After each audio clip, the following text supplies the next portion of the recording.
বাড়িতে যদি ঠেকুয়া বানানো ভালো মতন জানা থাকে তাহলে কিন্তু আমরা সেই ছট পুজো ছাড়াও যখন তখন ঠেকুয়া বানিয়ে খেতে পারবো। শুধু ছট পুজোর সময় ঠেকুয়া খেতে অনেকেরই মুড ভরে না, আমার বাড়িতে তো তাই হয়। তাই আমি নিজেই ঠেকুয়া বানানো শিখে গেছি। আজকে তোমাদের জন্য নিয়ে আসলাম দারুণ মচমচে খাস্তা ঠেকুয়া, যেটা ছট পুজো ছাড়াও তোমরা অনায়াসে বাড়িতে তৈরি করতে পারবে। প্রথমে নিয়েছি চায়ের কাপের 2 কাপের মতো ময়দা, 1 কাপ আটা, আর সেই কাপ মেপেই 1 কাপ নিয়েছি সুজি। তার সাথে এই কাপ মেপে তোমরা 1 কাপ বা ধরো 1 কাপের থেকে আরও একটু বেশি এই সময় চিনিটা অ্যাড করে দেবে। আমি চিনিটা অ্যাড করতে ভুলে গেছিলাম, তাই চিনিটা পরে অ্যাড করেছি, কিন্তু তোমরা এই সময়টাই একেবারে চিনিটা দিয়ে দেবে। এর মধ্যে বেশ কিছুটা মৌরি আমি ভালো মতন একটু হামলদিস্তাতে থেতো করে দিয়ে দিয়েছি। এবার দিব বেশ খানিকটা ঘি। আমি কিন্তু গোটা ময়ানটা ঘি দিয়ে দিচ্ছি। একটা কথা মাথায় রাখবে, ময়ান যত ভালো দেবে তত ভালো কিন্তু ঠেকুয়াটা খাস্তা আর মুচমুচে হবে। এর জন্য যত পারবে ঘি দিয়ে একটু বেশিক্ষণ ধরে ধৈর্য নিয়ে ময়ানটা দেবে। অল্প একটু এর মধ্যে নুন চিনিও আমি অ্যাড করে দিয়েছি। সমস্ত কিছু বেশ ভালো মতন মিশিয়ে নিয়ে আমার মনে হলো আরও একটু ঘিয়ের প্রয়োজন, কারণ হাতে যে মণ্ডটা গড়ব সেটা হচ্ছে না। তাই আরও বেশ খানিকটা ঘি দিয়ে বেশ ভালো মতন আবারও অনেকক্ষণ ধরে ময়ানটা দিয়ে দিলাম। এই সময়টাই একটু সময় সাপেক্ষ ব্যাপার, তার বাইরে আর বেশি টাইম লাগে না এইটা বানাতে। দেখো ভালো মতন যখন ময়ান দেওয়া হয়ে যাবে তোমরা বুঝতেই পারবে, হাতের মধ্যে মণ্ডর মতো গড়লে পারে দেখবে ঝুরঝুর করে ভেঙে পড়বে না। এটাই মনে করবে যে ভালো মতন ময়ানটা দেওয়া হয়ে গেছে। এর মধ্যে আমি টুকরো করে নিয়েছিলাম কাজু আর বেশ খানিকটা কিশমিশ, দুটোই এই সময় দিয়ে দিয়েছি।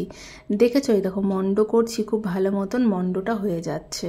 এটাই হলো ময়ানের আসল পরিচয়। সেটা তোমরা লুচির ময়ান করো বা অন্য কিছুর ময়ান করলেও এরকমভাবে ভালো মতন দেখে নেবে আগে। চলো, মোটামুটি সমস্ত আমার কাজ শেষ। এরপর অল্প অল্প করে জল দিয়ে খুব ভালো মতন, না শক্ত না নরম, একটা ডো বানিয়ে নেব। যে ডোটার থেকেই কিন্তু আসল আমরা সে ঠেকুয়াটা বানাতে পারবো। একটা কথা মাথায় রাখবে, ডোটা কিন্তু খুব শক্ত হলেও ভালো ঠেকুয়া হবে না, আবার একদম নরমও যদি হয় তাহলেও কিন্তু ঠেকুয়াটা ভালো হবে না। মোটামুটি একদম অল্প অল্প জল দিয়ে গোটা মণ্ডটা তৈরি করতে হবে। একবারে বেশি জল দিলে কিন্তু খুব বাজে মণ্ডটা তৈরি হবে। তাই একটু সময় নিয়ে, একটু ধৈর্য নিয়ে এই জায়গাটা তোমরা অল্প অল্প জল দিয়ে তৈরি করবে। দেখো মোটামুটি ডোটা তৈরি হয়ে গেছে। বাড়িতে বানালে পারে এটাই একটা সুবিধা, মন ভরে কাজু কিশমিশ ঘি দেওয়া যায়, তার জন্য কিন্তু খেতে আরও সুস্বাদু হয়। তোমরা যদি চাও তাহলে এটা গোটা ঘিয়ে কিন্তু ভাজতে পারো। আমি ঘিয়ে ভাজবো না, আমি সাদা তেলেই ভাজবো, কিন্তু এটা কিন্তু ঘিতেও ভাজা যায়। এবার দেখো সেই মণ্ডটা ভালো মতন টাইট করে মাখার পর অল্প অল্প করে রুটির মতো গুলি নিয়ে নিয়েছি। এবার গুলিটাকে হাত দিয়ে ভালো মতো চেপে নিয়ে, আমার কাছে যেহেতু সেই ঠেকুয়ার সাজগুলো নেই তাই আমি একটা চামচের সাহায্যে ঠেকুয়ার আকারটা দিব। আর তোমাদের কাছে যদি ঠেকুয়ার সাজ থাকে তাহলে তো এরকম একটা জিনিসকে সেই সাজের মধ্যে বসিয়ে দিলে সুন্দরভাবে তৈরি হয়ে যায়। আমি একটা চামচের পেছনটা নিয়ে ঠিক দেখো যেরকমভাবে তৈরি করছি এরকমভাবে পাতার পাতার মতনও শেপ তৈরি করতে পারো। আরও অনেক রকমের হয়, তোমরা যে কোনো রকমের শেপ তৈরি করতে পারো। এটাও কিন্তু দেখতেও ভালো লাগে আর খেতে তো অবশ্যই ভালো লাগে।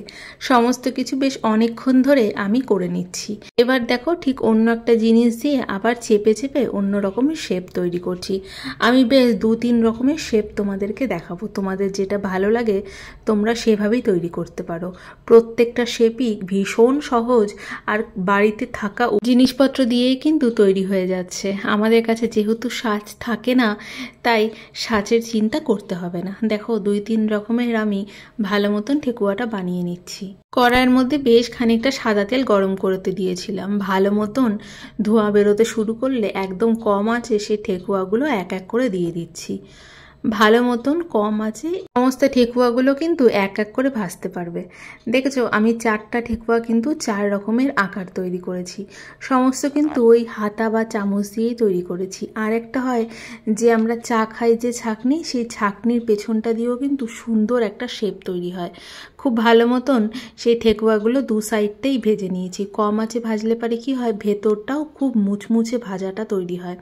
সমস্ত কিছু বেশ ভালো মতন তৈরি হয়ে যাওয়ার পর একটা ব্যাচ আমার কমপ্লিট হয়ে গেছে ভাজা।